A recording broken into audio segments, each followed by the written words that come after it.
Good morning. आज हम लोग पढ़ेंगे वृद्धि और विकास, जो सीटेड, जेटेड या अन्य टेट के लिए बहुत महत्वपूर्ण है। इससे 2-3 क्वेश्चन रहते ही रहता है। वृद्धि का अर्थ शरीर में होने वाले मात्रात्मक परिवर्तन से है। वृद्धि शरीर के आकार और भार का बढ़ना है, जिसे मापा जा सकता है। यह विकास का एक छोटा सा हिस्सा है। यह हमेशा दिखाई देता है। बच्चा जन्म लेता है, वो बढ़ता है, मोटा होता है, वो दिखाई देता है, वही वृद्धि है। इसे मापा जा सकता है, जैसे वजन और लंबाई को। यह एक समय के बाद रुक जाता है। बच्चे 18 साल के होते हैं तो यह वृद्धि अपने आप रुक जाता है। विकास जीवन भर चलने वाली एक क्रमिक प्रक्रिया है, जो संपूर्ण जीवन चलती है। गुणात्मक और परिमाणात्मक प्रक्रिया है। यह बच्चे में होने वाले शारीरिक, मानसिक, सामाजिक, संवेगात्मक और भाषाई आदि परिवर्तनों की क्रमिक प्रक्रिया है।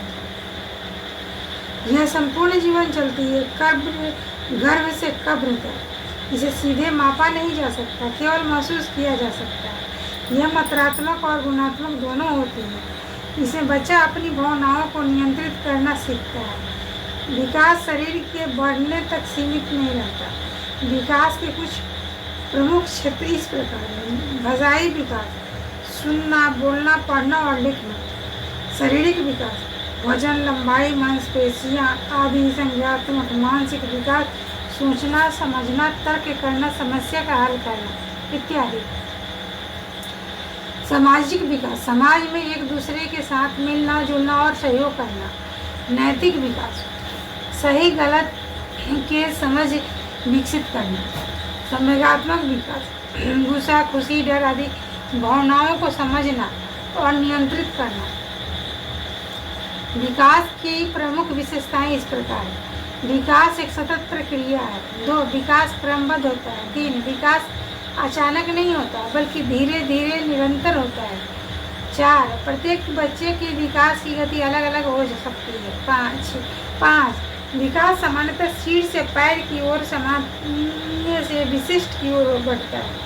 6. विकास के विभिन्न पक्ष आपस से जुड़े होते हैं। विकास को प्रभावित करने वाले कुछ कारक इस प्रकार हैं। वंशानुक्रम, माता पिता से मिलने वाला आनुवंशिकता के गुण विकास की प्रक्रिया को प्रभावित करते हैं।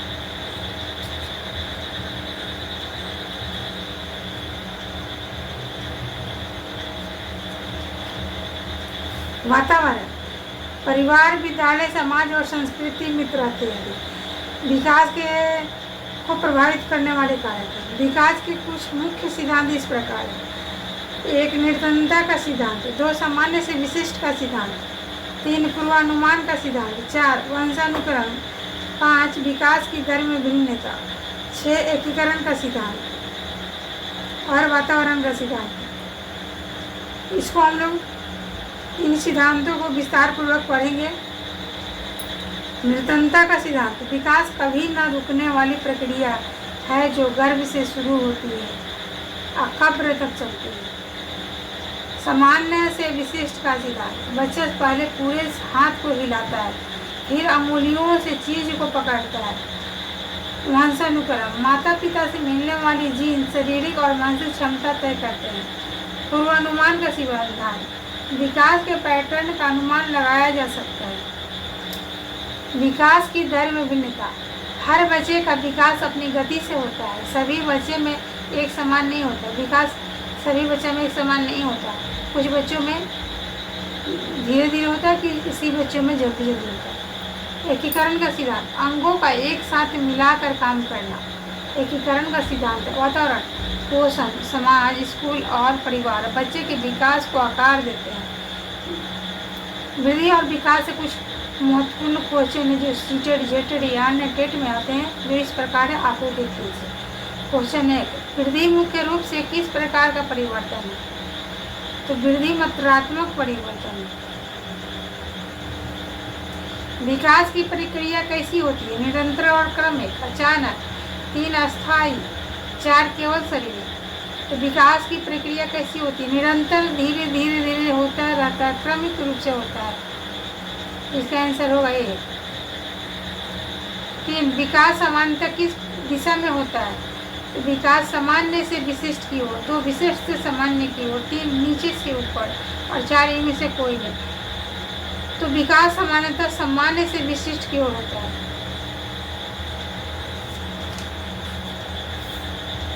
क्वेश्चन नंबर 4, बच्चे के विकास को प्रभावित करने वाले प्रमुख कारक कौन से हैं? केवल वातावरण, 2 केवल वंशानुक्रम या 3 वंशानुक्रम और वातावरण, 4 केवल विद्यालय। तो बच्चे के विकास को प्रभावित करने वाले कारक दोनों हैं, वंशानुक्रम है और वातावरण है।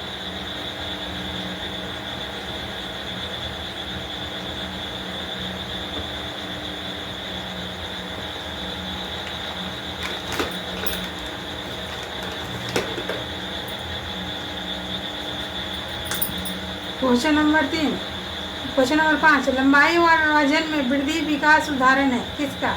शारीरिक वृद्धि, 2 नैतिक विकास, 3 भावनात्मक विकास, 4 सामाजिक विकास। तो लंबाई और वजन में वृद्धि विकास का उदाहरण है शारीरिक विकास। क्वेश्चन नंबर 6, दूसरों के साथ संबंध बनाना किस प्रकार का उदाहरण है?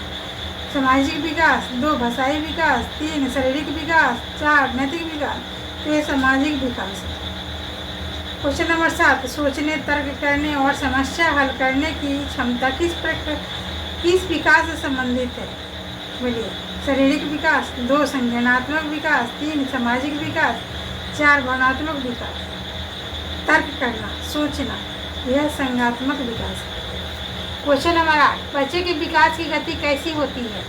1 हमेशा तेज, 2 हमेशा धीमी, 3 सभी में समान, 4 सभी में अलग अलग। इसके आंसर को सभी में अलग अलग। क्वेश्चन नंबर 9, भावनाओं को समझना और नियंत्रित करना किस प्रकार से किस विकास से संबंधित है? संज्ञानात्मक विकास, 2 भावनात्मक विकास, 3 शारीरिक विकास, 4 भाषाई विकास। तो भावनाओं से संबंधित है, इसी में आ गया इसका नाम, ये भावनात्मक विकास है। क्वेश्चन नंबर 10, निम्न में से कौन सा विकास की विशेषता है? विकास जन्म के बाद रुक जाता है, 2 विकास केवल शरीर में होता है, 3 विकास बहुआयामी होता है, 4 विकास सभी बच्चों में समान होता है। तो विकास बहुआयामी होता है। Thank you.